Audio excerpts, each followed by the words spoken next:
रुद्राक्ष धारण करके और शिव नाम का उच्चारण करके, क्योंकि कहा गया है बिना त्रिपुंड धारेण बिना रुद्राक्ष मालया, बिना त्रिपुंड धारण किए और बिना रुद्राक्ष की माला धारण किए हुए और बिना बिल्वपत्र के भगवान शिव की पूजन स्वीकार ही नहीं होती। इसमें कहा गया है ते मनुष्यान मंतव्या रुद्र एवं संशया है। क्या कहा गया है? ते मनुष्यान मंतव्या रुद्र एवं संशया। अरे ये जो शंकर जी रुद्र एवं संशया, जो भी मनुष्य भगवान शंकर जी की कथा भस्म और रुद्राक्ष को धारण करके वो पूर्ण निष्ठा पूर्ण श्रद्धा के साथ श्रवण करता है, उसके लिए कहा गया मंतव्या रुद्र एवं संशया। वह साक्षात रुद्र रूप ही है।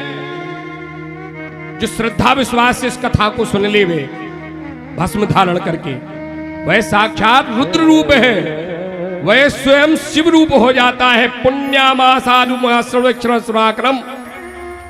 इसके लिए एक बात और कहा गया है कि शिव पुराण की कथा आप रोज ना सुन पाओ।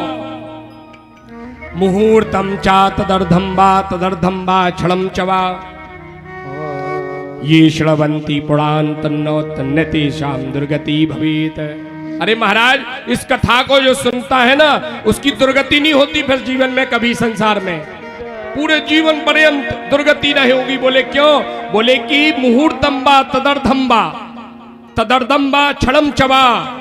अरे एक मुहूर्त में, उससे भी आधे में, गोस्वामी जी ने भी यही बात कही कि एक घड़ी, आधी घड़ी और आधे में पुनियाद। मुहूर्तम बा तदर्धम बा क्षणम चबा। एक क्षण सिर्फ कुछ क्षण ही आपके कानों में वह बात पहुंच जाए, लेकिन पूर्ण निष्ठा के साथ, पूर्ण श्रद्धा के साथ विश्वास करके देखो कि भगवान शंकर की शब्दमयी मूर्ति यहाँ विचरण कर रही है और वही मम कर्ण रसायनम, वही रसायन, शब्द रूपी रसायन मेरे कानों के द्वारा प्रवेश करके मेरे जीवन को धन्य कर रहा है। आनंद, परमानंद और ब्रह्मानंद की ओर बढ़ रहा है। ऐसा भाव मन में उत्पन्न होना चाहिए। कथा सुनते समय सदा सेव्या, मैं कहता हूँ सदा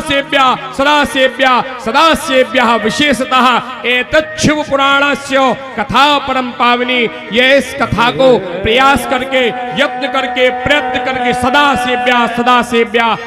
सेव्या विशेषता सदैव इसको सुनना चाहिए। यत्न करके, प्रयत्न करके, बार बार सुनो, ऐसा सुनते रहो मन में। अरे कहा गया है कोई जन्मांतरों का, कई जन्मों का दरिद्री व्यक्ति को यदि कहीं कोहिनूर हीरा दिख जावे तो वे कैसा उस कोहिनूर हीरा को दौड़ने के लिए, पकड़ने के लिए, पाने के लिए दौड़ता है। इसी तरह इस कथा को सुनने के लिए सदा सेव्या विशेषतः इसको बार बार सुनने के लिए यत्न करना चाहिए, प्रयत्न करना चाहिए, बार बार प्रयास करना चाहिए। इस कथा को हम सुन लें। अरे सुन लें, बस सुने, भले ही ना समझ पाओ कोई बात नहीं, समझ में आए तो भी कोई बात नहीं, ना भी समझ पाओ तो भी कोई बात नहीं, क्योंकि उल्टा नाम जपत जग जाना, वाल्मीकि भई ब्रह्म समाना। अरे अपने प्यारे राम को, अपने मैया अपने प्यारे राम को प्रेम भजो या खीज,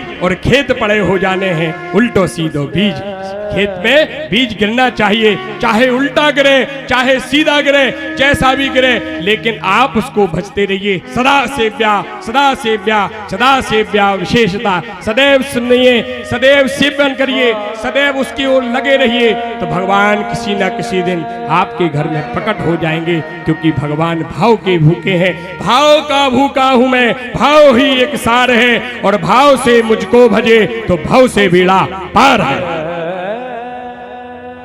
भाव से बेड़ा पार हो जाएगा। भाव भर होवे जीवन में, भाव के बिना कुछ नहीं होने वाला। कितनी भी कथा सुन लो, एक बात और है, भाव होना बहुत जरूरी है। इसीलिए जो मनुष्य अपने और अपने कुल का कल्याण चाहते हैं, भगवान कहते हैं कि जो भी मनुष्य अपना और अपने कुल का कल्याण चाहते हैं, उन्हें नित्यम स्वपुराणस्य श्लोकमार्धमेव च, उनको भले ही आधे से आधा श्लोक को श्रवण कर लेना चाहिए।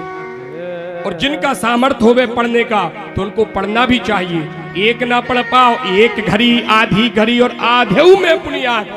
पूरा नहीं श्लोक, आधा, आधे में से आधा और आधे में से उससे भी आधा। पढ़ ना सको तो सुन लो, और सुन भी ना सको तो घर में, हर घर में एक रामायण, एक गीता और एक शिव महापुराण जरूर होना चाहिए। उसका सिर्फ पूजन होता रहेगा तो उस पूजन के प्रताप से वह सुगंध आपके जीवन को, सारे कष्टों को दूर करके परम पवित्र कर देगी। यह हमारे पुराणों की महिमा है, जिसके श्रवण मात्र से ही, भगवान शंकर जी के श्रवण मात्र से ही हमारा जीवन धन्य हो जाता है। अरे जहां भगवान शिव का नाम आ जाता है, सोचो आनंद नहीं परमानंद ब्रह्मानंद की ओर हम बढ़ जाते हैं।